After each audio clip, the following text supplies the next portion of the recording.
He had nothing in his pockets, not even enough money to buy a proper meal. But inside his heart, there was a dream so big, it refused to die. This is the story of a boy who had empty pockets, but a mind full of fire. And trust me, the ending will make you think about your own life. In a small village, far from big cities and bright lights, lived a boy named Arjun. His house was made of old bricks and a tin roof. When it rained, water would drip inside. When summer came, the heat felt unbearable. His father worked as a daily laborer. Some days there was work, some days there wasn't. His mother stitched clothes for neighbors. Her hands were always busy, but the money was never enough. Arjun didn't have fancy clothes. He didn't have a bicycle. He didn't even have proper school shoes. But he had something rare. He had a dream. Every morning he would pass by a big school in the nearby town. He would see children in clean uniforms, carrying heavy bags, laughing together. He would stop for a few seconds and just watch. One day he whispered to himself, "Someday, I will study in a place like that." It sounded impossible. Even he knew that, but still,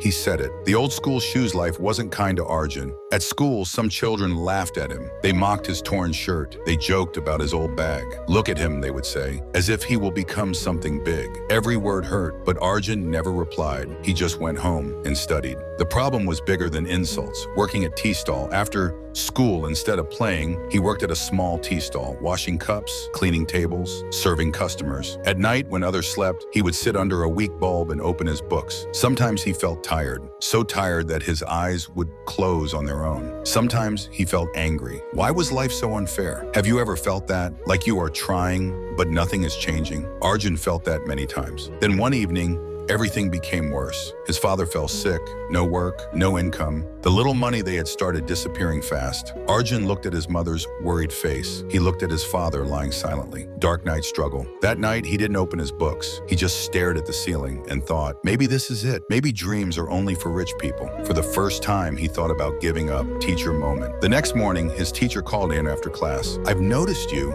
she said. "You always sit quietly, but your answers are always right." Arjun looked down. She continued, "Why do you look so defeated?" He told her everything. About his father, about the money, about how maybe he should stop studying and work full-time. There was silence, then as she said something he never forgot. "Empty pockets are not a problem. An empty mind is." She looked straight into his eyes. "If you stop now, poverty wins. If you continue, you have a chance, a chance." That word stayed with him. She helped him apply for a scholarship exam. She gave him extra books. She even stayed after school to teach him. Arjun decided something that day. He couldn't control his family's situation. He couldn't control people's laughter, but he could control one thing, his effort, and he gave it everything. The scholarship exam day arrived. He didn't have new clothes. He didn't have confidence, but he had preparation. When he sat in the exam hall, his hands were shaking. He closed his eyes for a moment. He remembered his mother stitching late at night.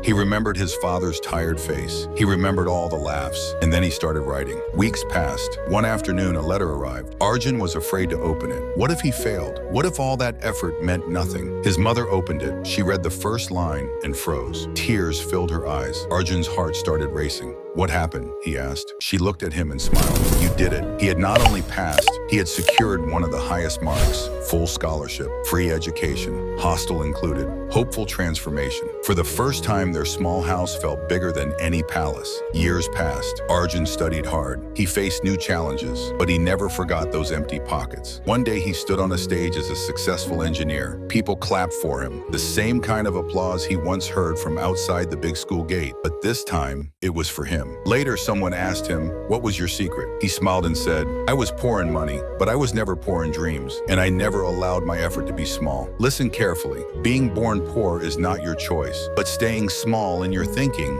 is. You may not control your start, but you control your next step. Maybe right now your pockets feel empty. Maybe your situation feels heavy. Maybe people doubt you. But ask yourself, are your dreams still alive? Because if they are, then your story's not over. Facing sunrise. Empty pockets can become full, but only if your mind stays strong.